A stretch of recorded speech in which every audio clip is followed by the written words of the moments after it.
লড়াই এবার শেয়ানে শেয়ান। কেউ কারোর থেকে কম নয়, দুজনই তাদের দিক থেকে সেরা হতে চায়। তাই তো দুজনের মধ্যে শুরু হয় তুমুল যুদ্ধ। বলছিলাম ঋত্বিক রোশন এবং জুনিয়র এনটিআরের মধ্যে লড়াইয়ের কথা। তাহলে কেমন লড়াই হলো ওয়ার টুতে, তা না হয় এক্সপ্লেনেশন থেকে দেখে নেবেন। কথা না বাড়িয়ে শুরু করা যাক বছরের বিগেস্ট ধামাকা ওয়ার টু এর এক্সপ্লেনেশন।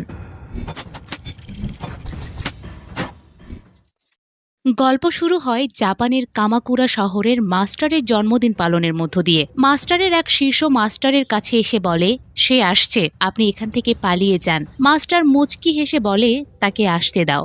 কিছুক্ষণের মধ্যেই আমরা মেজর কাবিরকে সেখানে আসতে দেখি। একজন দেখে মাস্টার জিজ্ঞেস করে, তুমি কি একা? কাবির জানায় হ্যাঁ। মাস্টার তার পোষা নেকড়েকে তখন কাবিরকে মারার জন্য পাঠায়, কিন্তু কাবির উল্টো নেকড়েকেই পোষ মানিয়ে ফেলে আর মাস্টারের কাছে এসে বলে আজ তোমার মৃত্যুর দিন। মাস্টার জানায় আজ আমার ৭০তম জন্মদিন চলছে, আমি ১০০ বছর বাঁচতে চাই। কাবির তখন পিস্তল বের করলে মাস্টার জানায় এইটা শান্তিপূর্ণ জায়গা, পিস্তল ছেড়ে হাত দিয়ে এসো। লড়াই তখন শুরু হয় মাস্টারের লোক বনাম কাবিরের সাথে। সেই লড়াইয়ে মাস্টারের লোকদের ইচ্ছে মতো মারতে থাকে কাবির, যা দেখে মাস্টার সেখান থেকে পালিয়ে যেতে থাকে। তবে কাবির তাকে পালাতে দেয় না। মাস্টার হেলিকপ্টার নিয়ে পালাতে থাকলে হেলিকপ্টারের সামনে এসে মাস্টারকে গুলি করে হেলিকপ্টারটাই বিধ্বস্ত করে ফেলে সে। তাছাড়া এই ফাইট সিকোয়েন্সটা দারুণ লেগেছে। তো সিন শিফট হলে কাবিরকে আমরা জার্মানির বার্লিন শহরের একটা বারে দেখি। সেই বার থেকে আমরা জানতে পারি কাবির এখন কন্ট্রাক্ট কিলার, সে টাকার বিনিময়ে কাজ করে। জাপানের মাস্টারকেও সে কন্ট্রাক্ট কিলিং এর মাধ্যমেই মেরেছে। তো যে কাবিরকে কন্ট্রাক্ট করে সে কাবিরকে জানায় তোমাকে এবার একজনের সাথে কাজ করতে হবে। কাবির জানায় আমি কারোর এককভাবে কাজ করি না। মালিক জানায় তুমি যার হয়ে কাজ করবে তার হয়ে অলরেডি অনেকগুলো কাজ সম্পূর্ণ করেছ, ইভেন জাপানের কন্ট্রাক্টও তারই ছিল, আমি শুধু ডিল করেছি। কাবির এবার জানতে চায় কে সে। মালিক জানায় কালী। কালী নাম শুনে কাবির জিজ্ঞেস করে ইন্ডিয়ান? মালিক উত্তর না দিয়ে বলে কালীর সাথে তোমার ইন্টারভিউয়ের সময় চলে এসেছে। এইটা বলা মাত্রই কাবিরকে একটা জায়গায় বন্দি করে ধোঁয়ার মাধ্যমে অজ্ঞান করা হয়। এই পর্যায়ে সিন শিফট করে এয়ার ফোর্স ক্লাব দেখানো হয়, যেখানে বিমান বাহিনীতে অসামান্য কাজ করার জন্য উইং কমান্ডার কাব্বিয়া লুথরাকে সম্মাননা দেওয়া হয়। কাব্বিয়া হচ্ছে র চিফ লুথরার মেয়ে। মেয়ের সম্মাননার দিন পার্টিতে লুথরা তার মেয়ের সাথে নাচতে থাকলে লুথরা একটা আননোন নাম্বার থেকে কল পায়। এরপর সে বাইরে আসে। তখনই সিন শিফট করে হিমালয়ের এক জায়গা দেখানো হয়, যেখানে কাবিরকে দেখা যায়। সেই জায়গাতেই কাবিরের সাথে আর্টিফিশিয়াল ইন্টেলিজেন্সের মাধ্যমে মিটিং এর জন্য উপস্থিত হয় কালী। তখন দেখা যায় কালী আসলে কোনো মানুষের নাম নয়, এটা একটা গ্রুপের নাম। সাউথ এশিয়া মহাদেশের লোক সহ রাশিয়াও এখানে সামিল। তো কালীর ইন্ডিয়ার দায়িত্বপ্রাপ্ত লোক কাবিরকে জানায় আমরা অনেকদিন থেকেই তোমার উপর নজর রেখেছিলাম, এখন পর্যন্ত যতগুলো অ্যাসাইনমেন্ট কমপ্লিট করেছো সব আমাদের, তাই এবার সুযোগ এসেছে আমাদের দলের একজন হয়ে যাওয়ার। কাবির জিজ্ঞেস করে আপনারা কি কাজ করেন আর আমি কিভাবে আপনাদের সাথে যুক্ত হতে পারি? কালীর ইন্ডিয়ান পার্সন জানায় আমরা বিভিন্ন দেশের অর্থনীতি নিয়ে কাজ করি, তুমি আমাদের দলে যুক্ত হবে নেক্সট অ্যাসাইনমেন্ট সম্পন্ন করার মাধ্যমে। কাবির জিজ্ঞেস করে অ্যাসাইনমেন্টের ডিটেলস কোথায় পাবো? তখন জানানো হয় তোমার পেছনেই আছে অ্যাসাইনমেন্ট। কাবির পেছনে ফিরলে দেখে একজনকে বেঁধে রাখা হয়েছে, যার মুখ ঢাকা। কাবির কাছে গিয়ে মুখ খুলে দেখে সেটা আর অন্য কেউ নয়, সেইটা তার বস লুথরা। মুখ খোলার পরই কাবিরকে দেখে থুতু ছিটায় লুথরা, সাথে বলে দেশদ্রোহী। অন্যদিকে কালীর থেকে জানানো হয় এবারের অ্যাসাইনমেন্ট হচ্ছে লুথরাকে মেরে ফেলা। সিন শিফট করে এই পর্যায়ে ২ বছর পেছনে নিয়ে গিয়ে আমস্টারডাম দেখানো হয়। সেখানে লুথরা কাবিরকে কয়েকটা নিউজ পেপারের খবর দেখিয়ে বলে এই যে এসব দেশে যে এত অ্যাটাক হয়েছে, এসবের পেছনে আছে কালী নামে এক গোষ্ঠী। এরা বিভিন্ন দেশের অর্থনীতি ধ্বংস করছে, বিভিন্ন অসুবিধার সৃষ্টি করছে। কাবির এইটা শুনে জিজ্ঞেস করে তাহলে কালীকে শেষ করে দেই? লুথরা জানায় কালীকে দেখা যায় না, তাছাড়া তারা একা নয়, সাউথ এশিয়ার অনেকগুলো দেশ এর সাথে জড়িত, তারা অনেক পাওয়ারফুল। এবার তারা ইন্ডিয়ার পিছু লেগেছে। এইটা শুনে কাবির বলে দেখা যায় না ঠিক আছে, অন্ধকারে ঢুকেই তাদের মারবো। কাবিরের এই কথাতে ক্লিয়ার হওয়া যায় যে কাবির আসলে কন্ট্রাক্ট কিলিং এ কেন নাম লিখিয়েছে। মূলত সে কালীর ভেতরে ঢুকতে চেয়েছিল। এইটা আরো ক্লিয়ার হয়ে যায় যখন প্রেজেন্ট ডেতে লুথরাকে কাবির মারতে চায় না, কিন্তু লুথরা বলে চারিদিক থেকে সবাই ঘিরে রেখেছে, তাই আমাকে মেরে তাদের দলে ঢোকা পাকাপোক্ত করো। তারা কালী হলে তাদের উপর কালীযুগ হয়ে নামবে। তারপরও স্যারকে মারতে চায় না কাবির, কিন্তু লুথরা নির্দেশ দেয় মারার, কারণ তার কাছে দেশ আগে। কাবির তখন নিরুপায় হয়ে তার বসকে মেরে ফেলে। চারিদিকে ছড়িয়ে যায় র চিফের মৃত্যুর ঘটনা। লুথরা মার্ডারের ক্রাইম সিনে চলে আসে মেয়ে কাব্বিয়া। সেখানে এসে সে জানতে চায় কে মেরেছে। একজন ভিডিও ফুটেজ দেখায় যেটা অজানা কেউ রকে দিয়েছে। কাবিয়া ভিডিও ফুটেজে দেখে তার বাবাকে মেরেছে মেজর কাবির। রাগে তার রক্ত গরম হয়ে যায়। এই পর্যায়ে সিন শিফট হলে কাবিরকে অন্য এক জায়গায় কালির সাথে মিটিং করতে আসতে দেখা যায়। মিটিংয়ে এবার মুখোশ থেকে বের হয়ে আসে ইন্ডিয়ার প্রতিনিধি। কাবির দেখে সেটা গোল্ডেন গ্ল্যাডিটার্স। তো গ্ল্যাডিটার্স তথা কালি অভিনন্দন জানায় কাবিরকে, কারণ সে তার অ্যাসাইনমেন্ট কমপ্লিট করেছে। সেই সাথে কাবিরকে কালি টিমেও যুক্ত করা হয় আর ট্রেনিং এর জন্য তাকে আমন্ত্রণ জানানো হয়। কাবির তখন জিজ্ঞেস করে, লুথরাকে মারার ভিডিও রকে কেন দিলেন? নিশ্চয়ই ইন্স্যুরেন্সের জন্য, যাতে আমি আর আমার কাজে ফিরতে না পারি। কালির ইন্ডিয়ান প্রতিনিধি জানায়, হ্যাঁ, প্রথম ধাপ লুথরাকে শেষ করা, পরবর্তীতে তার জায়গায় আমাদের লোককে বসানো। সিন শিফট করে এবার দেখানো হয় লুথরার শেষকৃত্য। সেখানে নতুন র চিফ হয়ে যে এসেছে সে সমবেদনা জানাতে আসে, যার নাম বিক্রান্ত কৌল। বিক্রান্ত নতুন চিফ হওয়ার পর শেষকৃত্য অনুষ্ঠানে কাব্যাকে বলে, আমরা কাবিরকে ধরবই। টিমে কাব্যা যুক্ত হতে চাইলে বিক্রান্ত জানায়, আমাদের টিমে কোনো লেডি থাকবে না। সেই সময় লুথরার বন্ধু জানায়, কাব্যাও কম কিছু নয়। তাছাড়া কাবিরকে ধরতে এমন একজনকে দরকার যে কাবিরের মতোই, যাকে কেউ সেভাবে চেনে না। বিক্রান্ত জিজ্ঞেস করে, কে সে? তখন সিন শিফট করে মেজর বিক্রমকে দেখানো হয়। বিক্রম তখন এক মিশনে ছিল। সোমালিয়ার জলদস্যু কয়েকজন ইন্ডিয়ান আর্মিকে জিম্মি করে, আবার তাদের আস্তানাতে অনেক মাইনও পুঁতে রাখে। তো এই রিস্কি অপারেশনে কোনো আর্মস ছাড়াই একা যায় বিক্রম। সরাসরি ড্রোনে করে সোমালিয়াদের আস্তানায় যায় মেজর বিক্রম। গিয়ে সব জলদস্যুদের শেষ করে জিম্মি ইন্ডিয়ান আর্মিদের মুক্ত করে মাইন্ড ব্লাস্ট করে ঘরে ফেরে বিক্রম। এই ফাইট সিকোয়েন্সও দারুণ ছিল। র হেডকোয়ার্টারে কাবিরকে কিভাবে মারা হবে সেইটা নিয়ে একটা মিটিং বসে, যেই মিটিংয়ে উপস্থিত থাকে বিক্রমও। তো মিটিংয়ে র চিফ বিক্রান্ত জানায়, কাবির একা লুথরাকে মারেনি, টিম ছিল। কাব্যা জানায় সেই মেরেছে, এমনকি সেই ভিডিও করে আমাকে পাঠিয়েছে। কিন্তু কাবির তো সবসময় লুথরাকে বাবা মানত। অন্যদিকে লুথরা ছেলের চেয়েও বেশি ভালোবাসত কাবিরকে। তাহলে এইটা কিভাবে হলো? এসব ডিসকাসে বিক্রম শুধু তার পাওয়ার দেখায়। সে বলে, এই মিশন আমাকে দিন, আমি একাই সব খেল খতম করতে পারবো। কিন্তু কেউ কোনো লিড খুঁজে পায় না, কারণ ক্রাইম সিন একদম ক্লিন ছিল। তখন কাব্যার মনে পড়ে যায় কাবিরের নায়না নামে এক প্রেমিকা ছিল। সেই নায়নার একটা বাচ্চা আছে। সিন শিফট করে স্পেনের এক শহর দেখানো হয় তখন, যেখানে নায়নার মেয়ে রুহিকে দেখা যায়। রুহির সাথে আবার ইয়ারফোনে কথা বলতে দেখা যায় কাবিরকে। রুহিকে কাবির নিজের মেয়ের মতো করেই বড় করেছে। তো রুহি কারো সাথে যে কথা বলছে তার র টিম রুহিকে ফলো করলে বুঝতে পারে।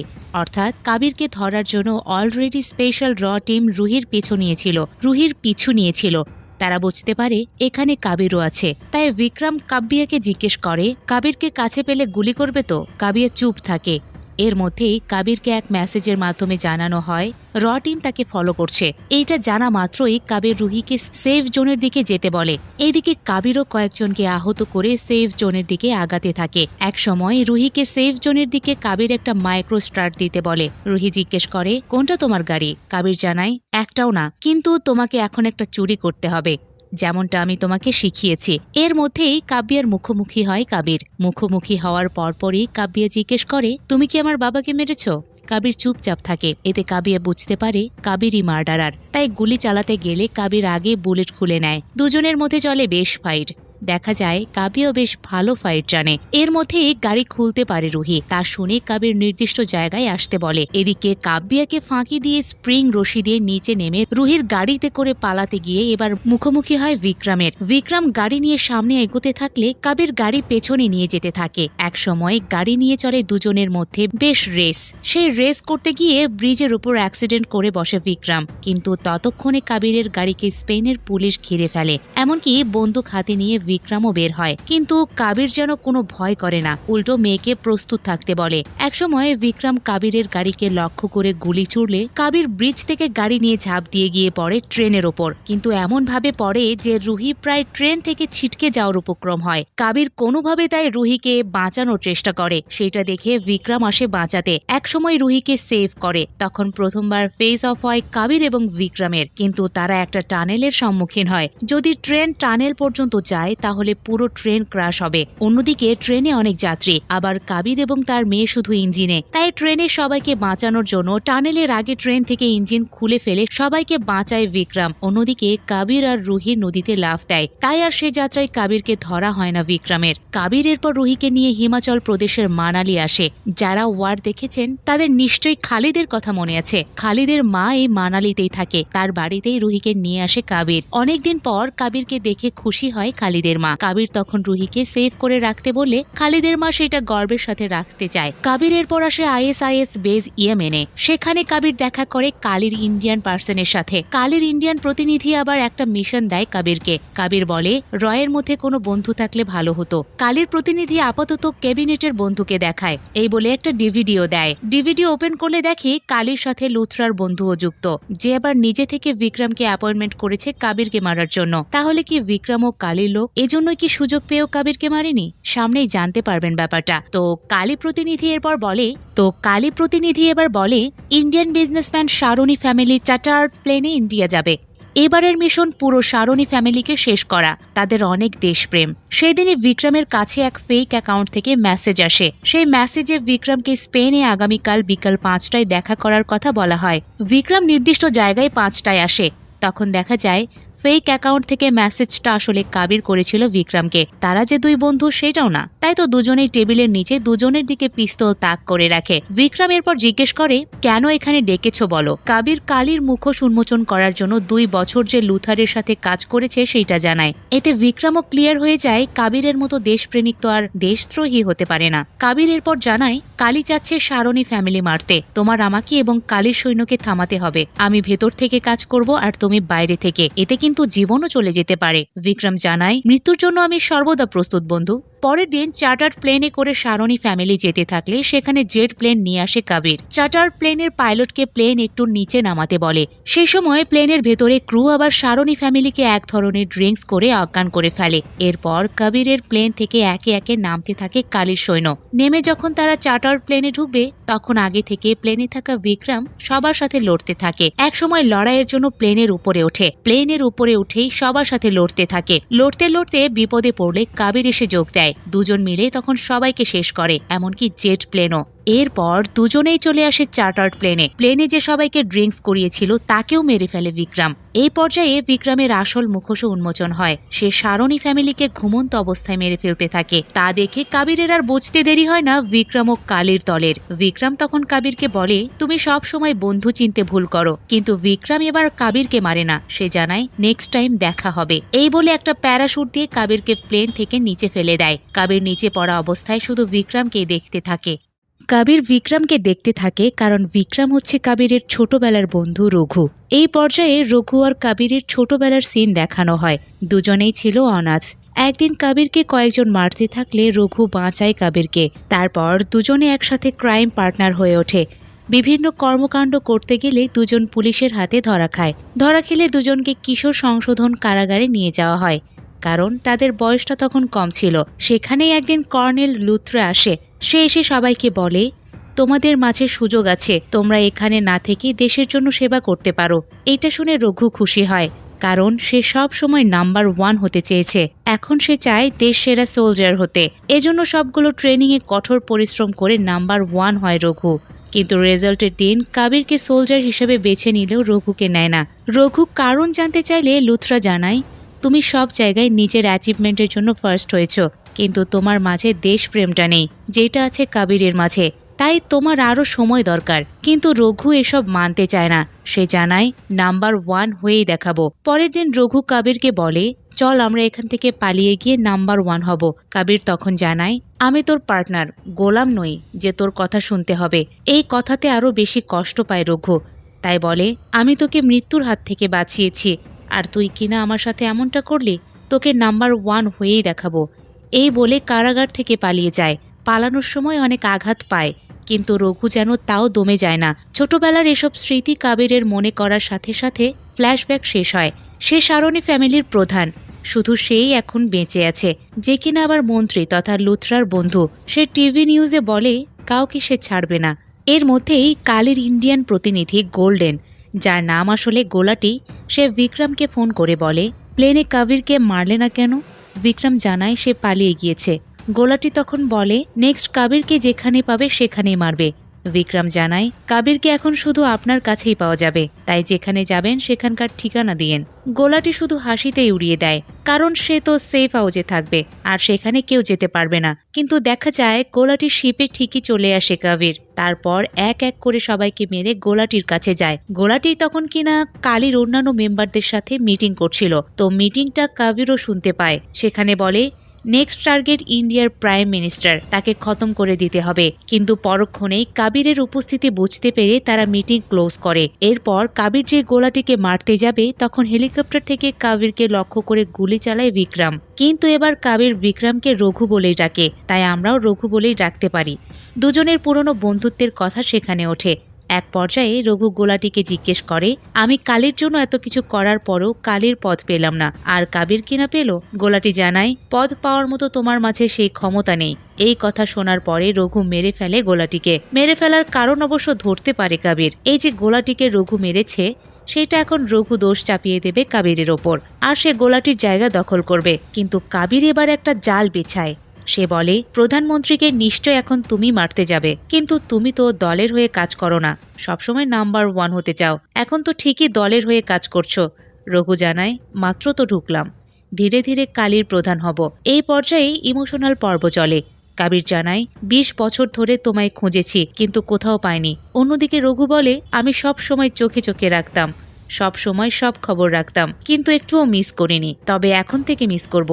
এই বলে কাবিরের দিকে পিস্তল তাক করে। কাবির তখন পুরো শিপ ব্লাস্ট করে সেখান থেকে স্পিড বোট নিয়ে পালাতে থাকলে রঘু কালির সৈন্যদের জানায় কাবির গোলাটিকে মেরে পালিয়ে যাচ্ছে। এইটা শোনা মাত্রই হেলিকপ্টার থেকে গুলি ছোড়া হয় কাবিরের দিকে, কিন্তু কাবির একসময় বুদ্ধির জোরে হেলিকপ্টার ড্যামেজ করে ফেলে, কিন্তু রঘু পিছু ছাড়ে না কাবিরের। তবে কাবির তার খেলা ঠিকই দেখায়, প্যারাশুট দিয়ে উপরে চলে যায়, তাই আর ধরতে পারে না রঘু। সিন শিফট করে র অফিস দেখানো হয়। সেখানে সবাই গোলাটির মার্ডার নিয়ে বিশ্লেষণ করে। সেই সময়ে র চিফ বিক্রমকে একটা দায়িত্ব দেয়।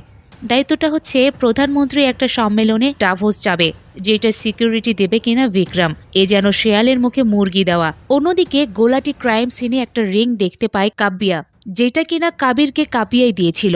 তাই সে চিফকে বলে কাবির কোথায় আছে আমি জানি। এই পর্যায়ে ফ্ল্যাশব্যাক সিন দেখানো হয়। কাবির এবং কাব্বিয়ার মাঝে প্রেম ছিল। কাব্বিয়া ওই রিং দিয়ে বিয়ের প্রপোজাল দিয়েছিল কাবিরকে, কিন্তু কাবির তা অ্যাকসেপ্ট করে না, কারণ সে ততদিনের রতে জয়েন করেছে। সে চায় না তার অনিশ্চিত জীবনে কেউ জড়াক। সে সবসময় দেশের জন্য জীবন আগে দিতে চেয়েছে, একদম কাব্বিয়ার বাবার মতো। কাব্বিয়াতে কষ্ট পায়, তাই সে রিংটা দিয়েই কান্না করতে করতে চলে আসে কাবিরের থেকে। ফ্ল্যাশব্যাক দেখানো শেষ হলে কাব্বিয়া প্রেজেন্ট ডেতে কাবিরের কাছে আসে। কাবির এবার তার বাবার মৃত্যু, কালী এবং বিক্রমের ব্যাপারটা কাব্বিয়াকে জানায়। কাব্বিয়া সব জেনে কাবিরকে বলে আমার বাবার দেশপ্রেম যেন বৃথা না যায়। সিন শিফট করে বিক্রমকে দেখানো হয়। সে এবার সরাসরি কালী মেম্বারদের সাথে দেখা করতে আসে, এমনকি গোলাটির জায়গাতেও সে বসে। কালীর সবাই তখন ইন্ডিয়ার প্রাইম মিনিস্টারকে শেষ করার কন্ট্রাক্ট বিক্রমকে দেয়। বিক্রম জানায় সে এটা ভালোভাবে শেষ করতে পারবে, কিন্তু কালী টিম মেম্বাররা আবার কাবিরকে নিয়েও ভয় করে। বিক্রম জানায় কাবিরকে আমি দেখে নেব। তখন সিন শিফট করে আবার নিয়ে যাওয়া হয় কাব্বিয়ার কাছে। কাব্বিয়া তার বাবার বন্ধু শারনকে ফোন করে বলে আঙ্কেল কাবির আমার সাথে আছে, সে আপনার সাথে একটা গুরুত্বপূর্ণ তথ্য শেয়ার করতে চায়। শারন তখন তাদেরকে এক জায়গায় আসতে বলে। সেখানে আসলে তারা ফাঁদে পড়ে। কাবির তখন বুঝতে পারে সবকিছুর পেছনে আসলে এই শারন। এমনকি সে নিজেই তার ফ্যামিলিকে মারার অর্ডার দিয়েছিল, এমনকি প্রাইম মিনিস্টারকে মারার পর সে হতে চায় প্রাইম মিনিস্টার। কিন্তু তারা এই ফাঁদ থেকে কিভাবে বের হবে? সেই সময় কাবিরের ফোনে একটা মেসেজ আসে, যেটা বিপদের সময় লুথরা দিয়েছিল, কিন্তু লুথরা তো মৃত। তখন দেখা যায় র চিফ বিক্রান্ত কোলকে মেশিন গান নিয়ে আসতে। সে মেশিন গান দিয়ে সবাইকে মেরে ফেলে। এটা দেখে অবাক হয় কাবির। জিজ্ঞেস করে আপনি কালীর ব্যাপারে জানতেন? বিক্রান্ত জানায় তোমার আগে আমি ওই পর্যায়ে ছিলাম, লুথরা আমাকে দায়িত্ব দিয়েছিল, যেটা কিনা এখন তুমি পালন করছো। কাব্বিয়া তখন বলে কালীর প্ল্যান এবার প্রাইম মিনিস্টারকে শেষ করা, আর এই প্রাইম মিনিস্টারের ডাভোস সফরের সিকিউরিটির দায়িত্বে আছে কিনা বিক্রম, যে কালীরই মেম্বার। কাবির তখন জানায় এবার আমি বিক্রমকে দেখে নেব। সে সবসময় নাম্বার 1 হতে চেয়েছে না, সেই নাম্বার 1ই এবার দেখাবো। কাবির সেখানে তাদের চিফকে আরও বলে এই সব কিছুর পেছনে আসল হাত রয়েছে শারনের। এর মধ্যে আহত একজনকে ফোন করে বিক্রম। সে জিজ্ঞেস করে সবাই কি খতম নাকি? জানানো হয় সব শেষ। কাবিরকে কষ্ট ছাড়া মারা হয়েছে তো? জানানো হয় হ্যাঁ। কাবির এটা শুনে কষ্ট পায়। অন্যদিকে বিক্রমও বন্ধুকে হারানোর কষ্ট অনুভব করে। পরের দিন প্রাইম মিনিস্টারের ডাভোস সফরের অফিসার ইনচার্জ হয়ে বিক্রান্ত কাউল আসে, আর বিক্রমকে দায়িত্ব দেওয়া হয় মন্ত্রী শরণের সিকিউরিটির দায়িত্বে, যেটা কিনা পুরোটাই প্ল্যান। তো বিক্রম এবং শারণ একই ক্যাবল কারে করে প্রকৃতি এনজয় করতে বের হয়। সেখানে শারণ আবার কাবিরকে নিয়ে চিন্তায় থাকে। বিক্রম জানায় কাবির তো মারা গিয়েছে। এটা শুনে সে খুশি হয়। ঠিক তখনই কাবির স্নাইপার দিয়ে হেডশট করে শারণকে মারে। এরপর কাব্যিয়ার ফোন থেকে কাবির শারণকে ফোন করলে সেটা ধরে বিক্রম। কাবির তখন বলে কিরকম ব্যথা লাগছে। সাথে সাথে বিক্রমকেও গুলি করে কাবির, তবে সেটা একেবারে মেরে ফেলার জন্য নয়, ভয় দেখানোর জন্য। হামলার কারণে প্রাইম মিনিস্টারের প্রোগ্রাম বন্ধ হয়। সেই সাথে মন্ত্রীর মৃত্যুর কথা এবং বিক্রম আইসিইউতে ভর্তি হবার কথা বিক্রান্ত প্রেস ব্রিফিংয়ে জানায়। ওইদিকে হাসপাতালে বিক্রমের জ্ঞান ফিরলে কয়েকজন নিয়ে আসে সাথে কালীর মিটিংয়ের মেশিন। কালী নারাজ হয় বিক্রমের ওপর। বিক্রম লাস্ট সুযোগ চায় প্রাইম মিনিস্টার এবং কাবিরকে মারার জন্য। বিক্রমকে 24 ঘন্টা সময় দেওয়া হয়। সে হাসপাতাল থেকে কাবিরকে ফোন করে বলে এবার কোনো র কিংবা কালী নয়, এবার সামনাসামনি আমাদের লড়াই চলবে। কাবির জানায় ঠিক আছে, লোকেশন পাঠিয়ে দিস। এদিকে বিক্রান্ত কাবিরকে যেতে নিষেধ করে, কারণ একইভাবে লুথরা মারা গিয়েছে। কাব্যও বাঁধা দেয়।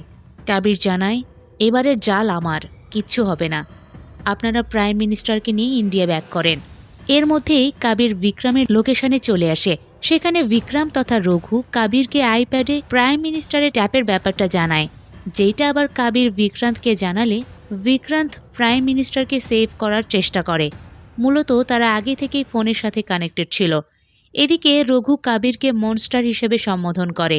সে বলে তুই যার কাছে যাস তাকেই গিলে ফেলিস। প্রথম তোর ভালোবাসার মানুষ নায়না, তারপর খালিদ, এমনকি বাবা সমতুল্য লুথরাকেও তুই মেরেছিস। এসব শুনে রাগে রঘুকে মারতে থাকে কাবির, কিন্তু রঘু শুধু হাসে।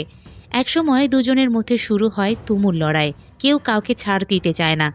এর মধ্যে প্লেনে উঠে বিক্রান্ত জানায় আমরা সেফ, কিন্তু কাবির রঘুর মুখের দিকে তাকিয়ে বলে এখনও সেফ না। এইটা শুনে বিমানের পাইলট সহ ক্রুকে নামিয়ে দেয়। কাব্যিয়া তখন প্রাইম মিনিস্টারকে নিয়ে ফ্লাই করে। এদিকে দুই বন্ধুর লড়াইয়ে কাবিরের শরীরে রড ঢুকে যায়। সেই রডেই আবার রঘুকেও নেয় কাবির। দুজনের মধ্যে আরও লড়াই চলতে থাকলে রঘুর পেটে বরফ টুকরো ঢুকে মারাত্মক আহত হয়। তখন কাবির মারা বাদ দিয়ে রঘুর কাছে ছুটে আসে। রঘু তখন বলে তুই আসলে নাম্বার 1। অন্যদিকে কাবির জানায় তুই ছাড়া আমি কিছুই নই, তুই আমাকে বানিয়েছিলি। শেষ মুহূর্তে এসে দুইজনেই ইমোশনাল হয়। এক পর্যায়ে কাবির বলে তুই এখনও নাম্বার 1 হতে পারবি, আমি তুই একসাথে কালীকে শেষ করব। রঘু তখন বলে আগে তুই প্রাইম মিনিস্টারকে বাঁচা। এইটা শোনা মাত্র আতঙ্কে পড়ে যায় বিক্রান্ত। সে মন্ত্রী শারণের লাশ চেক করে। লাশ চেক করতে গিয়ে দেখে বুক কাটা। শারণের শরীরে বোম্ব দেওয়া হয়েছিল। এইটা দেখে তারা বডিটা প্লেন থেকে ফেলে দেয় এবং সাথে সাথে ব্লাস্ট হয়। এদিকে কাবির অসুস্থ রঘুকে কাঁধে করে নিয়ে যেতে থাকে। ইন্ডিয়া ফিরে বিক্রান্ত প্রেসে জানায় প্রাইম মিনিস্টার বিপদে পড়েছিল, কাবির এসে রক্ষা করেছে। এই মিশনে বিক্রম শহীদ হয়েছে, কিন্তু 9 বছর পর কাবিরের সাথে বিক্রম তথা রঘুকে দেখা যায়।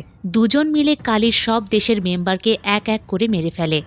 মেরে ফেলা শেষ হলে রঘু কাবিরকে জিজ্ঞেস করে তুই যে সবাইকে বললি আমি মারা গিয়েছি, এখন সবাই যদি জানে আমি বেঁচে আছি তাহলে কি হবে? কাবির জানাই সবাই জানে বিক্রম মারা গিয়েছে, তুই হচ্ছিস রঘু, যে কিনা নাম্বার 1।